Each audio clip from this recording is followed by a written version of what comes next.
வணக்கம். Welcome to கதை திரட்டு.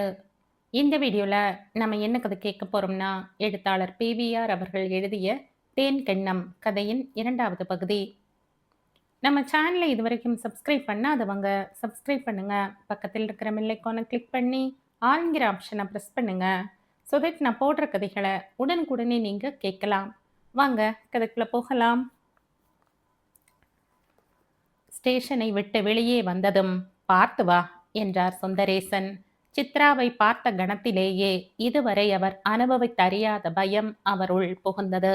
தங்கையின் பெண் அடைக்கலத்துக்காக வருகிறாள் என்ற எண்ணமே மறைந்து விதியின் சொரூபம் அவரை வதைக்க வருவதாக தோன்றியது. "கார்ல ஏறு சித்ரா" என்றார் அவர் அதன் அருகே வந்ததும். பெரியம்மா சொன்ன மாதிரிதான் எல்லாம் நடக்கிறது என்று கூறிக்கொண்டே சித்ரா காரினுள் ஏறி உட்கார்ந்தாள். பெரியம்மா என்ன சொன்னாள் என்று மாமா கேட்பார் என்று அவள் எதிர்பார்த்தாள். மாமா காரை ஸ்டார்ட் பண்ணினாரே தவிர ஏதும் கேள்வி கேட்கவில்லை. தான் எதிர்பார்த்தபடி அவர் கேள்வி கேட்காமல் போகவே சித்ராவுக்கு ஏமாற்றமாக இருந்தது. அதே சமயத்தில் மாமா தன்னை அலட்சியம் செய்கிறார் என்ற எண்ணம் தோன்றியது. அந்த எண்ணமே சீற்றத்துக்கு வேறாக முளைத்தது. மாமா, நான் இப்ப வந்ததுல உங்களுக்கு சந்தோஷத்தை காட்டிலும் வருத்தமும் ஏமாற்றமும் தானே அதிகமா இருக்கு என்று திடீரென்று கேட்டாள். படபடப்புடன் வந்த கேள்வியை கேட்டதும் சுந்தரேசன் திடுக்கிட்டார். "ஏன் இப்படி கேட்குற?" "நான் கேட்ட கேள்விக்கு நீங்கள் நேரடியாக பதில் சொல்லவில்லை.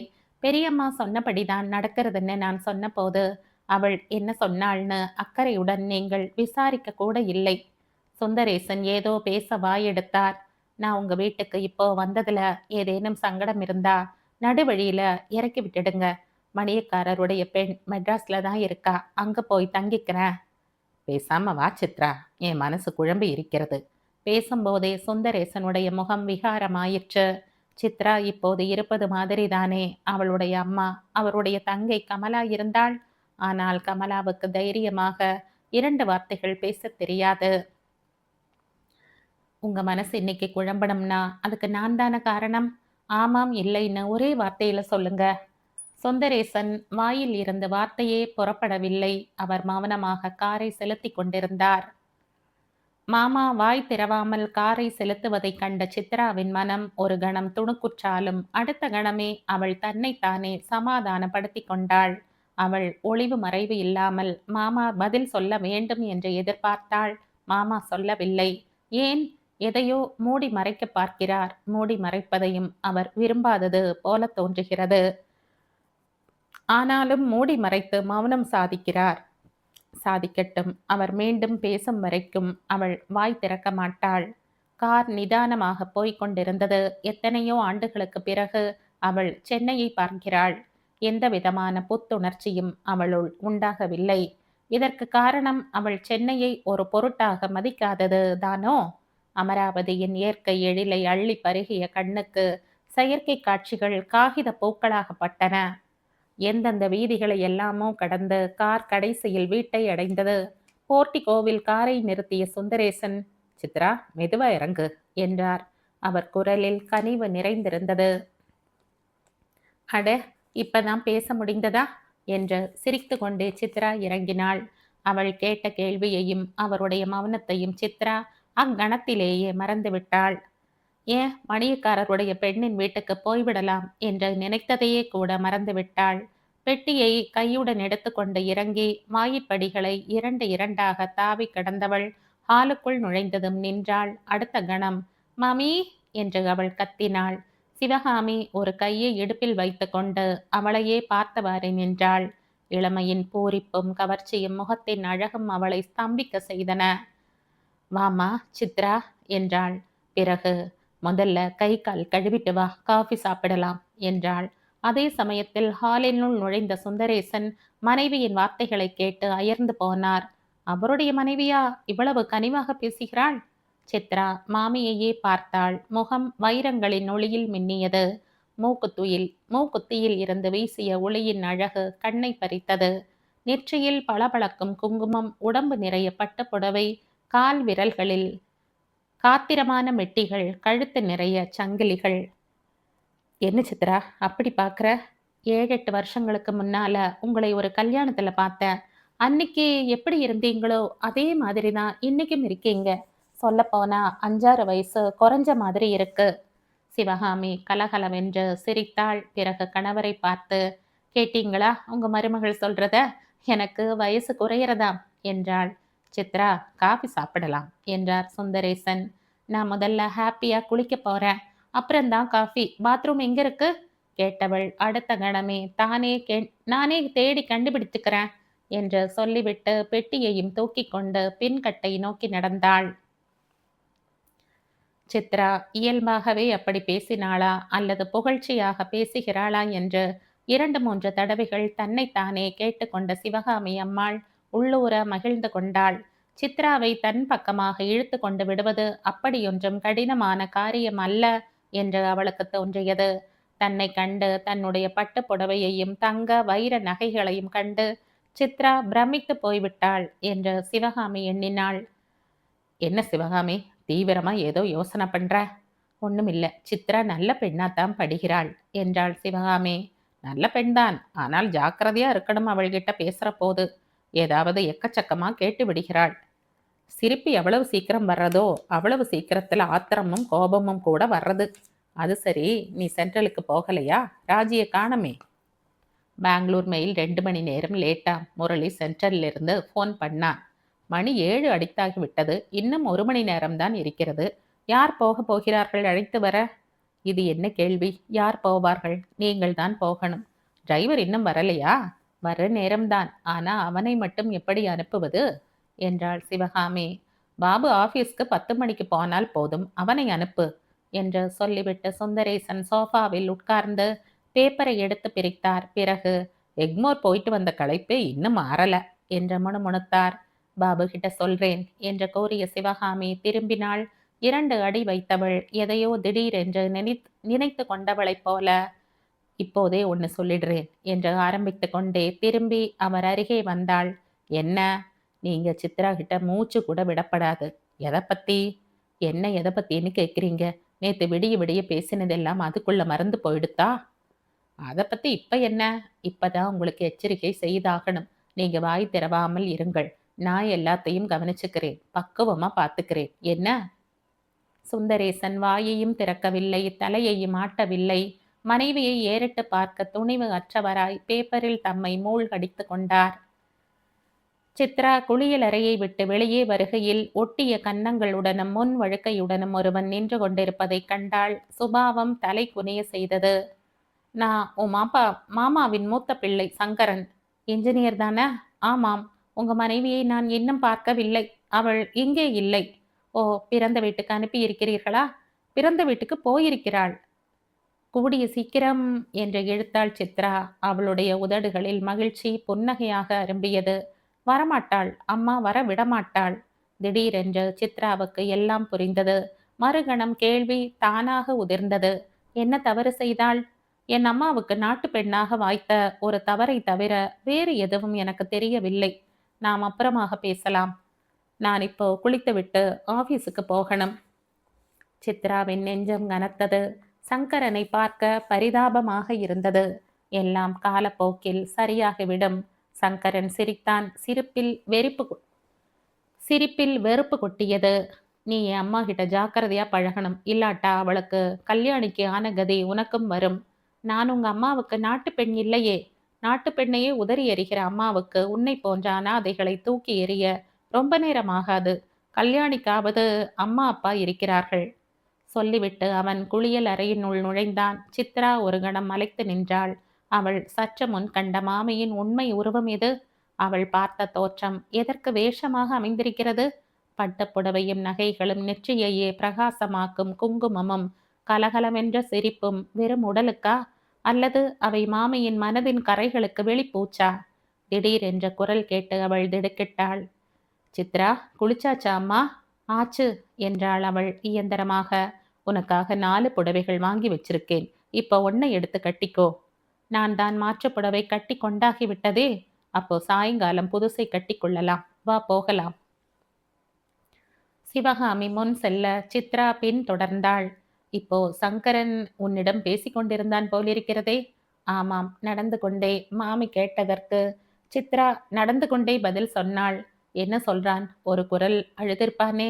அவர் தன் கதையை சொன்னார் மாமி. நான் ஒரு ராட்சசின்னு உன் மனசுல உருவேத்தி இருப்பானே. அப்படி சொல்லல. அப்படி சொல்லி இருந்தாலும் அவ்வளவு சீக்கிரம் அந்த உருவம் என் மனசுல பதிந்து விடாது. திடீரென்று மாமி நின்றாள். சித்ராவும் நின்றாள். நீ ரொம்ப நல்ல பெண். சூதுவாது தெரியாதவள். ஆண்டவன் உனக்கு அழகை அள்ளி கொடுத்திருக்கான். நல்ல புருஷனையும் கொடுத்து நீண்ட ஆயுசையும் கொடுக்கணும் சொன்னவள் சித்ராவை இறுக அணைத்து கொண்டாள். சித்ரா ஒரு கணம் மாமியின் அரவணைப்பில் தவித்து போனாள். அணைப்பின் தன்மையில் மனம் குளிர்வதா அல்லது தகிப்பில் வெதும்புவதா? அணைப்பின் பிடி தளர்ந்ததும் சித்ரா தன்னைத்தானே விடுவித்து கொண்டாள். சங்கரன் சொல்றது உன்னையும் நம்பாத. கல்யாணி என்னென்ன அட்டகாசம் செய்துட்டு வெளியேறினாள்னு உனக்கு தெரியாது. இந்த சுவர்களுக்கு வாய் இருந்தால் அதுகள் சொல்லும். சிவகாமி சமையல் அறையினுள் நுழைந்தாள்.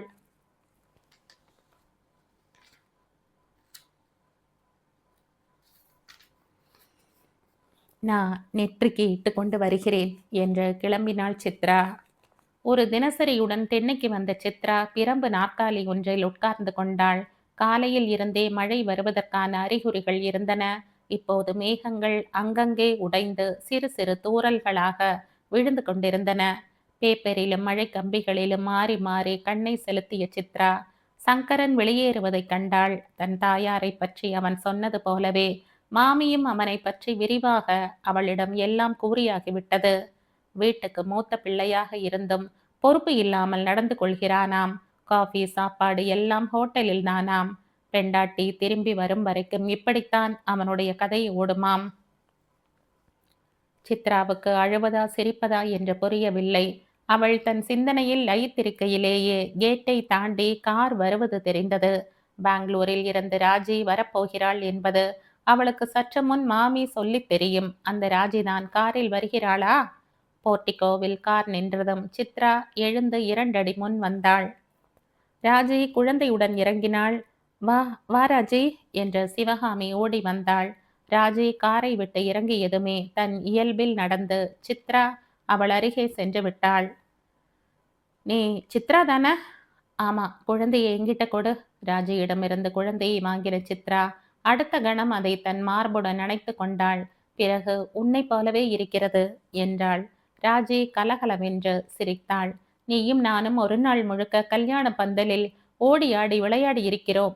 எப்போதோ நடந்த கதை. ஆமாம், கதை போலத்தான் இருக்கிறது. நீ என் கல்யாணத்துக்கு வராதது எனக்கு இப்பவும் பெரிய குறையாகத்தான் இருக்கிறது. அப்பா கிட்ட ஸ்பெஷலா உனக்கு 8 நாள் முன்னாடியே லெட்டர் போடணும்னு சொன்னேன். அவரும் சரின்னார். நீதான் வரல. அடுத்த கணம் சித்ரா தன்னை மறந்தாள். அவசர அவசரமாக எதிர்பாராத விதத்துல கல்யாணம் நிச்சயமாயிடுத்து. அதனால கூப்பிட முடியலன்னு இன்னைக்கு தான் மாமா சொன்னார் என்றாள் அவள். பிறகு நீ திரும்பி போகிற வரைக்கும் குழந்தை என் மடியில்தான் என்றாள் சித்ரா. ராஜையையும் சித்ராவையும் மாறி மாறி பார்த்த சிவகாமி மௌனமாக ஹாலுக்கு திரும்பினாள். சித்ரா கடைசியில் துடுக்காக பேசிய வார்த்தைகள் அவளுள் புகுந்து உலுப்பின. இந்த சித்ராவை அவள் எப்படி ஆளப்போகிறாள்? சாப்பாடு முடிந்ததும் சிவகாமி பெண் ராஜியை அழைத்து கொண்டு புறப்பட்டாள். போகும் முன் சித்ராவிடம், உங்கிட்ட எனக்கு நிறைய பேச இருக்கு. எல்லாம் சாவகாசமா பேசலாம். இப்ப நானும் ராஜியும் அவசரமா ஷெனாய் நகருக்கு போகிறோம் என்றாள். சித்ரா தலையசைத்தாள். அவர்கள் யார் வீட்டுக்கு போகிறார்கள், எதற்காக போகிறார்கள் என்று அவளுக்கு தெரியாது. இருப்பினும் தன்னை உடன் அழைத்து போகவில்லையே என்ற தாபம் திடீரென்று பிறந்தது. தன்னை மாமி ஒதுக்குகிறாள் என்ற எண்ணம் எழுந்தது. அடுத்த கணமே கோபமும் துக்கமும் பீரிட்டன. அவளால் பேச முடியவில்லை. மாமா 10 மணிக்கே புறப்பட்டு சென்று விட்டார். 3 பிள்ளைகளில் ஒருவன் கூட வீட்டில் இல்லை. இப்போது மாமியும் ராஜையும் குழந்தையையும் தூக்கி கொண்டு கிளம்பியாகிவிட்டது. வீடு வெறிச்சோடியது. சித்ரா மனம் வெதும்பி போனாள். ஓரிடத்தில் நிலை கொள்ளவில்லை. போர்ட்டிகோவுக்கு வந்தாள். மழை இன்னும் ஓயவில்லை. அவள் முன்னே விரிந்த நந்தவனத்தில் அங்கும் இங்குமாக பூக்கள் சிதறி கிடந்தன. காம்பவுண்ட் கேட்டை நோக்கி செல்லும் பாதையின் சிவப்பு மண்ணில் அங்கங்கே நீர் தேங்கி நின்றது. காரின் சக்கர முத்திரைகள் அவளுக்கு கோலமாக தெரிந்தன. திடீரென்று சித்ரா திடுக்கிட்டு போனாள். பின்னால் ஆள் அரவம் கேட்டது. அதை அடுத்து குரலும் கிளம்பியது. நான்தா. சித்ரா திரும்பினாள். சமையற்கார மணி நின்று கொண்டிருந்தான். அவன் உதடுகளின் வெற்றிலை காவியை இன்னும் அசிங்கமாக காட்டியது அவனுடைய புன்னகை. என்ன வேணும் என்கிற பாவனையில் சித்ரா அவனை பார்த்தாள். எடுத்த எடுப்பிலேயே, நான் கொஞ்சம் வெளியே போக வேண்டியிருக்கு என்றான் அவன். மாமியிட்ட சொல்லி இருக்கணும் அதை என்றாள் சித்ரா. அது எனக்கு தெரியும், மாமிதான் எஜமானி, நீ இல்லை. நான் இப்போ உங்கிட்ட எதுக்கு சொல்ல வந்தேன் என்றால். அவன் முடிக்கவில்லை. இந்த வீட்டுக்கு அடைக்கலமாக வந்திருக்கேன்னு நீயும் நினைச்சு மரியாதை இல்லாம பேசினா? சித்ராவின் உடல் துடித்து கொதித்தது. முகம் சிவந்தது. ஓ, மரியாதையா? நான் ராஜியிடமும் ஏக வசனத்தில் தான் பேசுறது. மணி சிரித்தான். என்னை ராஜியுடன் நீ ஒப்பிட வேண்டாம். அது ஒப்பிட முடியாத விஷயம். எனக்கு இப்ப நேரமாகிறது. நீங்கள் வீட்டை பார்த்து கொள்ளுங்கள். தோட்டக்காரன் தொழுவத்தில் இருக்கிறான், அவனிடமும் சொல்லிவிட்டேன். சமையற்காரனா லட்சணமா? இல்லை என்று முணுமுணுத்தாள் சித்ரா. எஜமானி அம்மாள் இதையேதான் 7 வருஷமாக சொல்கிறாள். நான் ஞாயிற்றுக்கிழமைகளில் டெர்லின் பேண்ட்டும் ஷர்ட்டும் போட்டுக்கொண்டு சினிமாவுக்கு போவேன். அது அவள் கண்ணை உறுத்தும். மணியின் பேச்சே நையாண்டியாகப்பட்டது. ஆனால் சித்ரா மேலே பேசவில்லை. 12 மணி வரை கீழேயே சுற்றி சுற்றி வந்தவள் தோட்டக்கார கிழவனிடம் வீட்ல யாரும் இல்லை என்று முறையிடுவதைப் போல சொன்னாள். கிழவன் சிரித்தான். இது என்னம்மா புதுசா? பெரியவரை ஆபீஸ்க்கு போயிட்டா அவ்வளவுதான். அம்மாவும் கிளம்பிடுவாங்க. ஒவ்வொரு நாளைக்கு ஒவ்வொரு சிநேகிதுங்க ஓடு. அவங்க தலை மறையிற வரைக்கும் கூட பொறுக்காது இந்த சமயக்கார பிள்ளைக்கு. சீட்டாடம் போயிடுவான். சீட்டாட்டமா? ஆமா, இந்த ஆளை போல சுத்து வட்டாரத்துல கொஞ்சம் பேர் இருக்காங்க. கார் டிரைவரும் எடுப்பிடி ஆள்காரங்களும் 3 மணி வரை காசு வச்சு ஆட்டம். எனக்கு தூக்கம் வருது கிழவா. நீ போய் தூங்கு குழந்தை. நான் இங்கதான் தினம் முடங்கி கிடக்கிறது. வர்றவங்களுக்கு பதில் சொல்ல ஒரு ஆள் வேணாம். சித்ரா நன்றியுடன் அவனை பார்த்துவிட்டு திண்ணையில் இருந்த ஹாலுக்குள் நுழைந்தாள். எங்கே படுத்துக்கொள்வது? காலையில் தான் மாமாவிடம் ஒரு ஜமுக்காளமும் தலையணையும் நீங்கள் தரமாட்டீர்களா என்று அவள் கேட்டாள். இப்போது அந்த ஜமுக்காளத்தையும் தலையணையையும் எங்கே தேடுவது? ஹாலை ஒட்டியிருந்த அறை மாமாவின் அலுவலக அறை. அதனுள் எட்டி பார்த்த மறுகணமே சித்ரா அலுத்து கொண்டாள். ஒரு பெரிய பணக்காரன் வீட்டு அறையாக இல்லை அது. நட்ட நடுவே ஒரு மேஜை. மேஜை மீது கணக்கில்லாத பேப்பர்களும் ஃபைல்களும். கீழே தரையில் சிறு சிறு புத்தகங்களும் கம்பெனி சாமான்களும் சிதறி கிடந்தன. அந்த அறைக்கு அடுத்தாற்போல இன்னொரு அறை. அதிலே ரெஃப்ரிஜரேட்டர் இருந்தது. மூலையில் அழுக்கு கூடை. அதன் பின் ஒரு பூஜை அறை. ஹாலில் இடது பக்கத்தில் இருந்து வலது பக்கத்துக்கு வந்தாள். முதல் அறையில் ராஜியின் பெட்டியும் குழந்தையின் படுக்கையும் வைக்கப்பட்டிருந்தன. கண்ணாடி கதவுகள் கிட்ட பெரிய ஷெல்ஃபில் ஏராளமான பொம்மைகள் சீராக அடுக்கப்பட்டிருந்தன. ராஜி தன் கல்யாணத்துக்கு முன் இந்த அறையைத்தான் உபயோகித்திருக்க வேண்டும் என்று சித்ரா எண்ணிக்கொண்டாள். இரண்டாவது அறையில் 3 கோத்ரஜ் அலமாரிகளும் ஓர் இரும்பு பெட்டியும் இருந்தன. குடும்பத்தின் சொத்து அடைக்கப்பட்டிருக்கும் அறையாக்கும் என்று சித்ரா அலுத்து கொண்டாள். கீழே எங்கும் படுக்க வசதி இருப்பதாக அவளுக்கு தோன்றவில்லை. மெதுவாக மாடியை நோக்கி நடந்தாள். அதே சமயத்தில் சில்லோடு வேய்ந்த மாடி இல்லாத மடத்துக்குளம் வீடு கண்முன் தோன்றியது. அங்கே என்ன சுகம்! கோடை காலத்தில் முற்றத்தின் அருகே படுத்தால் ஜிலு ஜிலுவென்ற காற்று முகத்தில் தவழும். குளிர்காலத்தில் ரேழியை அடுத்த சின்னஞ்சிறு அறையில் கதவுகளை எல்லாம் இழுத்து பூட்டிவிட்டு படுத்துக் கொள்வாள். குளிரே தெரியாமல் உடலுக்கு ஏற்ற சுகத்தில் அறையில் ஒரு உஷ்ணம் இருக்கும். அந்த வீட்டை விட்டு இந்த மாளிகைக்கு வந்திருக்கிறாளே, அவளுக்கு தூங்க கூடவா வசதி இல்லை? மாடியில் 4 அறைகள். 3 அறைகள் பூட்டப்பட்டிருந்தன. தனியாக இருந்த ஒரே ஒரு அறை மட்டும் திறந்து கிடந்தது. அதனுள் சித்ரா மெல்ல நுழைந்தாள். அடுத்த கணம் அயர்ந்து போனாள். எல்லாம் கண்ணுக்கு ரம்யமாக கச்சிதமாக இருந்தன. ஒரு மேஜை அருகே ஒரு ஷெல்ஃப், அது நிறைய புத்தகங்கள். மேஜையின் இடது புறத்தில் ஒரு சிறு அலமாரி, 2 நாற்காலிகள். அறையின் இன்னொரு கோடியில் ஒரு கட்டில், மெத்தை, தலையணைகள், போர்வை எல்லாம் துப்புரவாக இருந்தன. அவள் ஒரு கணம் நின்றாள். அறைக்கு 2 வாசல்கள் இருந்தன. ஒரு வாசல் மொட்டை மாடிக்கு வழியாக அமைந்திருந்தது. இன்னொன்று மாடியின் நடுஹாலுக்கு வழி. அவள் மொட்டை மாடியை பார்த்து நின்றாள். மழை நீர் வாசற்படியில் மோதி மோதி உள்ளே வர முடியாமல் தவித்தது. அடுத்த கணம் அவள் கட்டிலில் விழுந்தாள். அதன் பின் எங்கே என்ன நடக்கிறது என்பதே அவளுக்கு தெரியாமல் போயிற்று. ஒரு சொப்பனத்துக்கு பின் திடீரென்று கண் விழிப்பு ஏற்படுவது போல சித்ரா திடுக்கிட்டு கண் விழித்தாள். தான் பகலில் தூங்குகிறோம் என்ற எண்ணமே அற்றுப்போன நிலையில் அவளுக்கு உடனேயே எழுந்து பல் தேய்க்க வேண்டும் என்ற நினைப்பு பிறந்தது. தான் மடத்து குளத்தில் இல்லை, சென்னையில் இருக்கிறோம் என்ற எண்ணமும் உடனடியாக எழவில்லை. ஆனால் தன்னுடைய உடலை மார்பு வரை மறைத்த போர்வை அவளுக்கே புதுமையாக இருந்தது. படுக்கும் முன் மடித்து வைக்கப்பட்டிருந்த போர்வையை அவள் கையால் கூட தொடவில்லை என்பதை அவள் நன்றாக அறிவாள். பின் எப்படி அது இப்போது அவளுடைய உடலை போர்த்து கொண்டிருக்கிறது? கேள்வியே மனத்தில் ஒரு புது பயத்தை உலுப்பியது. கண்ணை அகல விழித்து பார்த்தாள். மொட்டை மாடி பக்கமாக இருக்கும் ஜன்னல் தூங்குவதற்கு முன் திறந்து கிடந்தது. அப்போது அதை யாரோ சாத்தி இருக்கிறார்கள். அதே போல வாசல் கதவுகளும் அடைக்கப்பட்டிருந்தன. வாரி சுருட்டி கொண்டு சித்ரா எழுந்து படுக்கையிலேயே உட்கார்ந்தாள். போர்வையை உதறினாள். அதே சமயத்தில் ஒருவன் அறையினுள் நுழைந்தான். சித்ரா கட்டிலில் உட்கார்ந்திருப்பதை கண்டதும், ஏன் எழுந்துட்ட, தூங்கு என்றான். சித்ரா கட்டிலில் இருந்து இறங்கி அவனை வைத்த கண் எடுக்காமல் பார்த்தாள். அந்த முகத்தை அவள் எப்போதோ பார்த்திருக்கிறாள். அதே முகம்தான் இப்போது பூரண சந்திரனைப் போல வளர்ந்து முழுமையுடன் காணப்படுகிறது. இதுவரை எந்த பெண்ணும் என் முகத்தில் இது மாதிரி ஆணி அடிச்ச பார்வையுடன் தாக்கியதில்லை என்ற அவன், நீ சித்ரா என்பது உண்மையானால் நான் முரளி என்றான். தெரியும் என்ற அவள், ரொம்ப அசதியாக இருந்தது. இங்கே சௌகரியமாக கட்டிலும் மெத்தையும் இருந்தது. படுத்து விட்டேன் என்றாள். இந்த வீட்டில் இந்த ரூம் தானா உனக்கு கண்ணில் படணும்?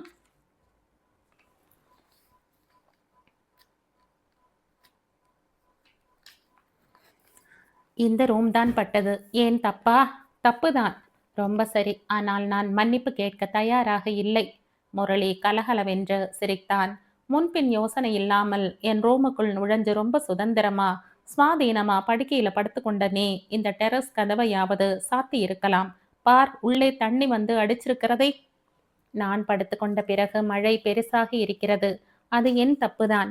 மன்னிப்பு வேண்டுமானால் கேட்கிறேன். ஆனால் அதே சமயத்தில் நீ செய்த தப்புக்கு நீயும் மன்னிப்பு கேட்டாகணும். முரளியின் சிரிப்பு குறையவில்லை. சுவாதீனமாக என் அறையில் நுழைந்த நீ இன்னும் அதிக சுவாதீனத்துடன் பேசுவது வினோதமாக இருக்கிறது. உன்னை விட நான் 5-6 வயது பெரியவன். ஓ, நீ போட்டு பேசுறதை சொல்றியா? என் மாமா பிள்ளைதானே. உறவு முறையில் பேசுகிறாயா? சரி, நான் எதற்கு உன்னிடம் மன்னிப்பு கேட்கணும்? நான் தூங்க போகும் முன் இந்த போர்வை கால் மாட்டில் கிடந்தது. நீ தூங்க ஆரம்பிச்சப்புறம்தான் மழையும் பெருசாகி குளிர்காற்றும் வீச ஆரம்பித்தது. அதற்காக வெயிலாக இருந்திருந்தால் ஃபேனை போட்டிருப்பேன். மழையாக இருந்தால் ஃபேன் போட முடியவில்லையாக்கும்? இந்த கேள்வி அர்த்தம் இல்லாத கேள்வி. என் அத்தை பெண் ராத்திரியெல்லாம் ரயிலில் வந்தவள் களைத்து போய் குளிர் தெரியாமல் தூங்குகிறாள். களைப்பு தீர தூங்குகிறவளுடைய உடல் குளிரில் கஷ்டப்படலாமா? இன்னொரு சமாச்சாரம் தெரியுமா? அதுவும் நீ தூங்கும்போதுதான் நடந்தது. என்ன, மாமி வந்து பார்த்தாளா? மாமியும் சரி, வேறு யாரும் சரி, இந்த வீட்டில் உள்ளவர்கள் இந்த ரூமுக்குள் வரமாட்டார்கள்.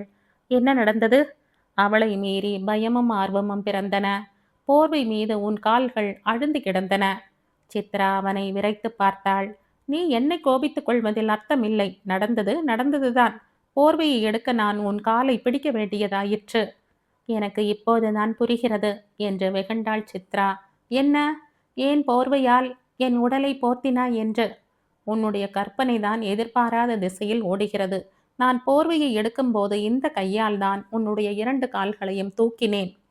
அநாகரீகமான காரியம். மனசு இப்போது துடிக்கிறதா? வேறு என்ன செய்யும்? ஆனால் என் கை படுறபோது அது இயந்திரமாகத்தான் இயங்கிற்று. மனசு துடிக்கவில்லை. காரணம் உனக்கு மனசு இல்லாததுதானோ என்னவோ? நான் மன்னிப்பு கேட்க மாட்டேன். சொல்லப்போனால் இன்னொரு தடவை இதே மாதிரி சந்தர்ப்பம் வாய்த்தாலும் இதே காரியத்தை செய்வேன். திமிர் உடம்பெல்லாம் வியாபிச்சிருக்கு. இதையே தான் என் கூட படிக்கிற பானுவும் சொல்கிறாள். யார் அவள்? அதான் சொன்னனே, பானு, ஹைகோர்ட் ஜட்ஜு பெண். இன்னும் கொஞ்ச நேரத்தில் இங்கே வருவாள் பாரு. இப்ப மணி என்ன ஆகிறது? 4:30. 4:30யா? 4 மணி நேரமா தூங்கி இருக்கிறேன். நீ எப்ப படுத்தாயின்னு எனக்கு தெரியாது. பானு 4:45க்கு வரேன்னு சொன்னாள். நீ வந்திருப்பதை காலையிலேயே அவளிடம் சொன்னேன். அவளை எனக்கு தெரியாது. என்னையே உனக்கு தெரியாது. ஏன் இந்த வீட்டில் உள்ளவர் யாரையும் தெரியாது. ஆனால் போக போக தெரியும். அதன் பின் உன் மனசு அலுத்து கொள்ளும். பின் ஏன் இங்கே வந்தோம்னு வெறுத்து கொள்ளவும் ஆரம்பிக்கும். இது ஆசீர்வாதமா சாபமா? நான் பெரிய மனுஷனாகவோ முனீஸ்வரனாகவோ இருந்தால் பதில் சொல்லலாம். நான் சாதாரண முரளி. இப்போது நீ கீழே போய் முகத்தை கழுவிக்கொண்டு டிஃபன் காஃபி சாப்பிடு. நீ சாப்பிட்டாச்சா? இல்லை. பானுவுடன் கூடத்தான் சாப்பிடப் போறியா? ஆமாம். சித்ராவின் முகம் சுருங்கியது. அதைக் கண்ட முரளி, நீயும் அவள் வர்ற வரைக்கும் காத்திருக்க தயார் என்றால் எனக்கு ஆட்சேபனை இல்லை. ஆனால் அவள் முன்னால் வயிறு நிறைய திங்க முடியாது. அவள் நாசுக்காக 2 விள்ளல்கள் போட்டுக்கொண்டு நாப்கினில் கையை துடைக்கிறவள் என்றான். அடுத்த கணம் சித்ரா அவனையே பார்த்து கொண்டு நகர்ந்தாள். குளியல் அறையில் முகம் கழுவுகையில் முன்பின் பார்த்திராத பானு கண்முன் தோன்றினாள். சோப்பு நுரை கண்ணில் பட கண் எரிச்சலில் தவித்தது. கண்ணை துடைத்து கொண்டு சித்ரா வெளியேறிய போது மனம் எரிச்சலில் தவித்தது. சோப்பு நுரையை அகற்றுவது போல எளிதா மனதில் இருந்து பானுவை அகற்றுவது? ஹாலில் காலை வைத்தபோது போர்டிகோவில் கார் வந்து நிற்பதைக் கண்டாள். காரை ஓட்டி வந்த ஒரு பெண் மெதுவாக இறங்கி காரின் கதவை சாத்திவிட்டு திண்ணை படிகளில் ஏறினாள். சித்ரா வாய் திறவாமல் அவளையே பார்த்து நின்றாள். முரளியும் பானுவும் டிஃபன் சாப்பிட்டானதும் புறப்பட்டு சென்றார்கள். அதன் பிறகு சித்ராவின் உடல் ஓரிடத்தில் நிலைக்கவில்லை. பானுவின் பேச்சும் சிரிப்பும் அவளை வெகுவாக கவர்ந்தாலும் அவள் ஏன் முரளியுடன் நெருங்கி பழக வேண்டும் என்ற கேள்வி ஒரு பெரும் பிரச்சனையாக எழுந்தது. அவள்தான் ஒரு பெரிய பணக்காரர் வீட்டு பெண், டாக்டர் பட்டம் பெற்றவள். முரளியுடன் அளவுக்கு மீறியே பழகுகிறாள். ஆனால் முரளியும் ஏன் அதே ரீதியில் அவளுடன் பழக வேண்டும்? கேள்விக்கு மேல் கேள்விகள் எழ எதற்கும் சரியான விடை கிடைக்காமல் சித்ரா தவித்தாள். அங்கும் இங்குமாக வீட்டின் உள்ளேயே அலைந்தாள். புறக்கடையை நோக்கி கால்கள் தாமாகவே நடந்தன. தொழுவத்தில் பசுவுக்கு முன்னால் நின்றாள். அருகே நின்ற கன்றின் துடுக்கான பார்வை முரளியின் கண்களை நினைவூட்டின. அடுத்த கணம் முரளியை அப்புறப்படுத்தி கொண்டு பானு மனக்கண் முன் நின்றாள். சித்ரா திரும்பினாள். சமையலறையில் மணி ஒரு சினிமா பாட்டையே பாடிக்கொண்டிருந்தான். அது நாராசமாக ஒலித்தது. அவளுடைய மனதின் ராகமே நாராசமாக இருக்கையில் எந்த குரல்தான் அந்த வேளையில் இனிக்க முடியும்? ஹாலுக்குள் மீண்டும் கால் வைத்தபோது தான் ஒரு பைத்தியக்காரி என்ற எண்ணம் உண்டாயிற்று. அவள் எதற்காக அனாவசியமாக பானுவின் மீது சிந்தனையை எல்லாம் செலவிக்க வேண்டும்? இல்லை, முரளியை பற்றித்தான் நினைக்க வேண்டும். பானுவும் அவனும் டாக்டர்கள். இருவரும் MD பட்டம் பெற ஒன்றாக சேர்ந்து படிக்கிறார்கள். தினம் ஒருவரை ஒருவர் பார்த்து கொள்கிறார்கள், பழகுகிறார்கள். அவர்களுடைய சிநேகத்தை ஒருவேளை இரு வீட்டுக்காரர்களுமே ஆதரிக்கிறார்களோ என்னவோ?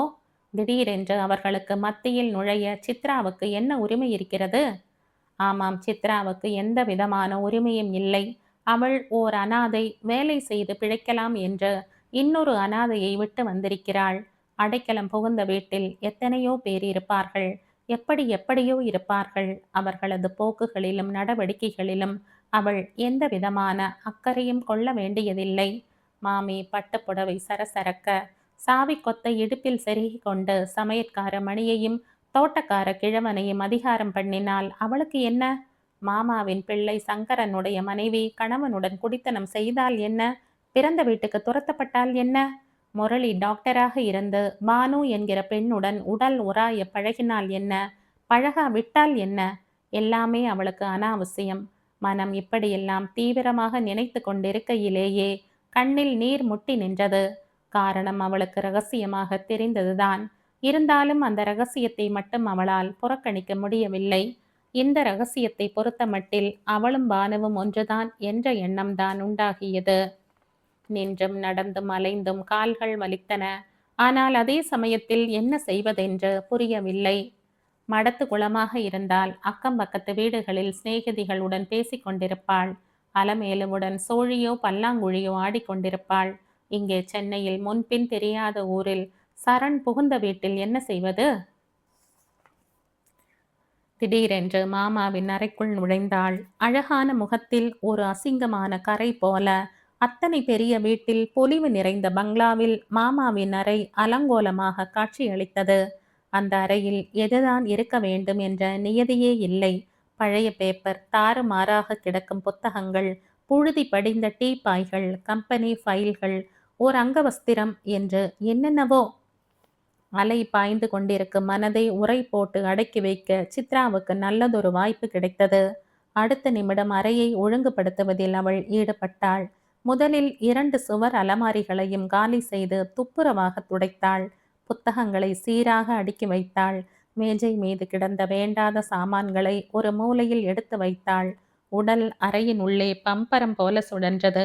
வேலையில் தன்னைத்தானே அவள் மறந்த நிலையில் இருக்கையில் திடீரென்று பழக்கப்படாத குரல் ஒன்று கேட்டது. ஹலோ! திடுக்கிட்டு போன சித்ரா முகத்தில் வழியும் வியர்வையுடன் குரல் வந்த திசையை பார்த்து திரும்பி நின்றாள். பாபு நின்று கொண்டிருந்தான்.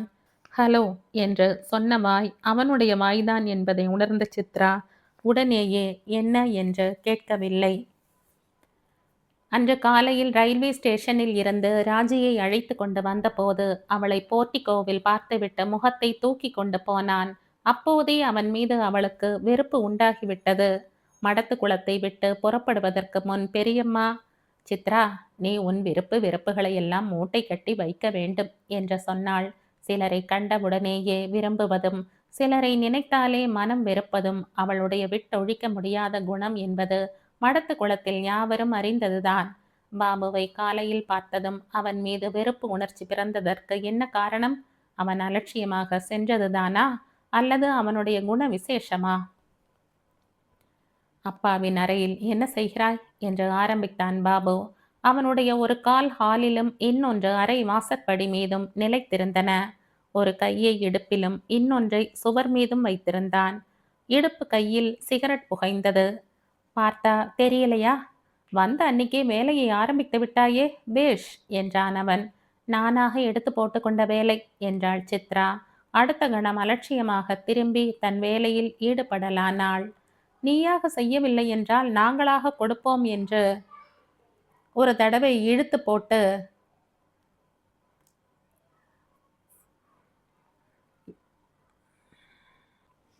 நீயாக செய்யவில்லை என்றால் நாங்களாக கொடுப்போம். சிகரெட்டை ஒரு தடவை இழுத்துவிட்டு புகையை தள்ளி கொண்டே சொன்னான். அடுத்த கணம் படம் எடுத்த சர்ப்பம் போல சித்ரா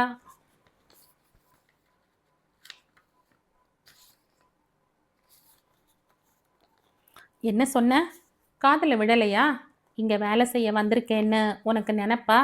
அவளுடைய வேகத்தையும் படபடப்பையும் கண்டு சளைக்காத பாபு தனக்கே உரித்தான நிதானத்துடன், நினைப்பு இல்ல, உண்மை என்றான்.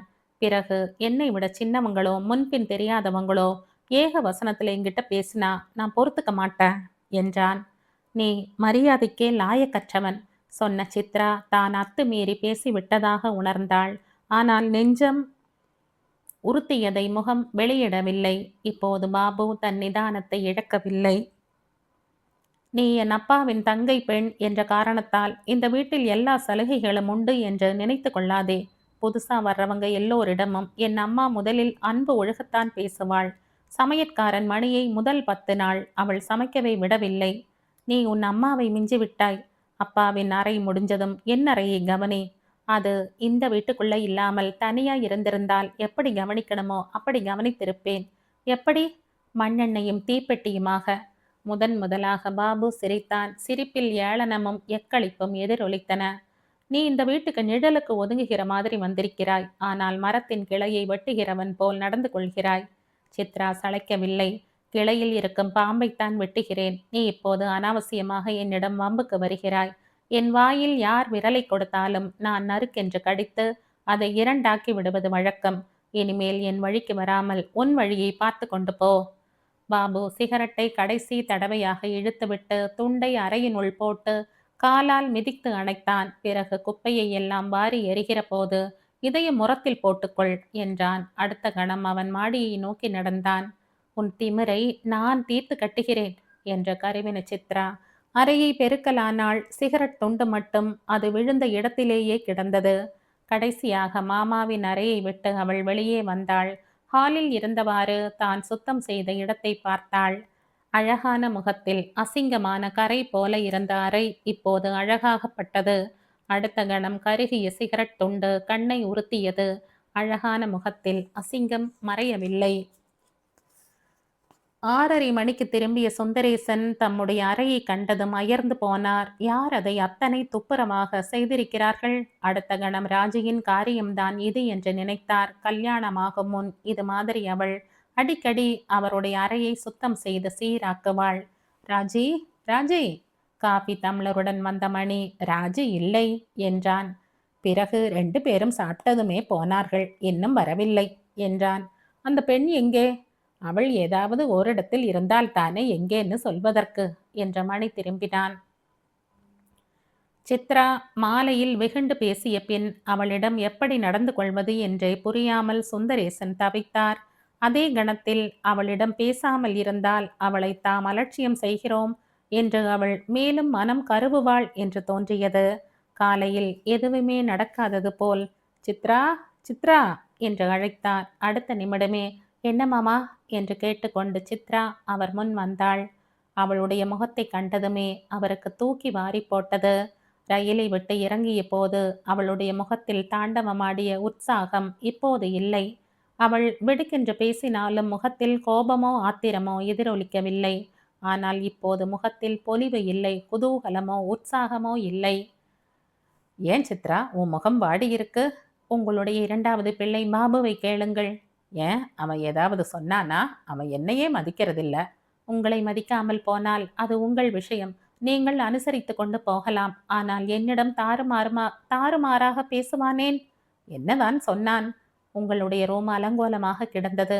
ஓ, நீதான் நீட்டாக பண்ணினாயா? ராஜியின் காரியம்னு நினைத்து கொண்டிருந்தேன். பேஷ், ரொம்ப தேங்க்ஸ்.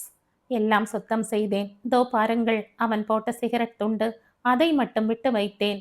அடுத்த கணம் சுந்தரேசன் இருக்கையை விட்டு எழுந்து இடது கையால் அதை எடுத்து ஜன்னல் வழியாக எறிந்தார். பிறகு ஒரு துணியில் கையையும் துடைத்து கொண்டார். நீங்கள் ஏன் மாமா எடுத்து எறியணும்? அவனையே எடுக்க சொல்லணும் என்றாள். ஐயோ சித்ரா, இந்த வீட்டை பத்தி உனக்கு தெரியாது. இந்த வீட்டில் நான் சொல்லி கேட்கிறவன் முரளி ஒருத்தன்தான். அதுவும் எத்தனை நாளைக்கோ. இந்த சிகரெட் துண்டை அப்புறப்படுத்துடான்னா பாபு செய்ய மாட்டான். மல்லுக்கு நிற்பான். துணைக்கு அவனுடைய அம்மாவும் வந்து விடுவாள். இந்த வீடே ஒரு அலாதி. அதை புரிந்து கொண்டு விட்டேன்.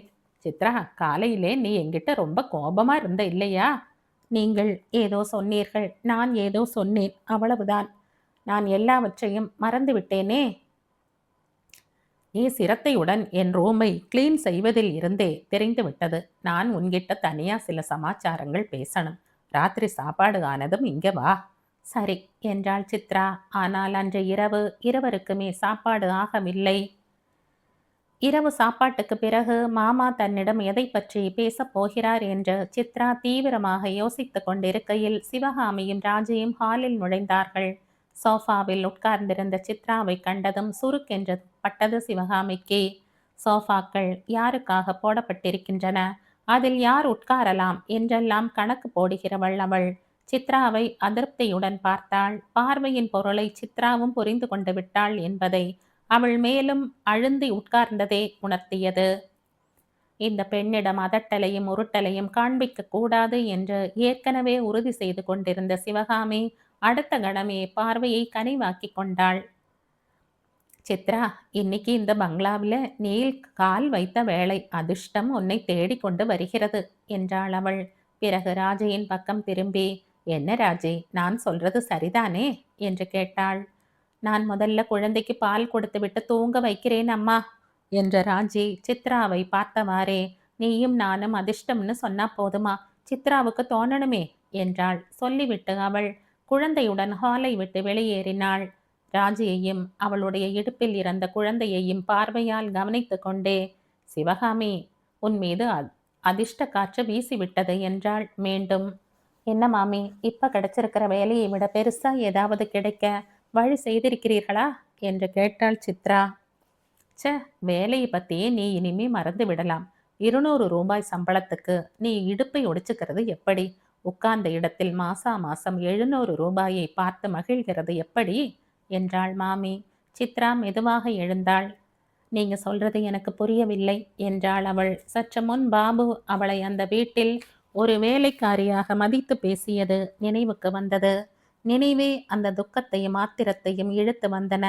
இன்னைக்கு நானும் ராஜியும் ஷெனாய் நகர் போய்விட்டு திரும்புறப்போ சேட் காலனிக்கு வந்தோம். அங்க ராஜியின் சின்ன மாமனார் பெண் இருக்கிறாள். அந்த பெண்ணுக்கு ஒரு மைத்துனன். அவனுக்கு நாகபுரியில் வேலை. 700 ரூபாய் சம்பளமாம். சித்ராவின் தலை சுழன்றது. மனக்கண் முன் யாரெல்லாமோ வந்து போனார்கள். தூரத்தே மௌனமாக நின்று சங்கரன் பார்க்க, எக்களித்து கொண்டு பாபு சிரிக்க, முரளி அவளை சுற்றி சுற்றி ஓடினான். மாமா கையை பிசைந்தவராய் நின்று கொண்டிருந்தார்.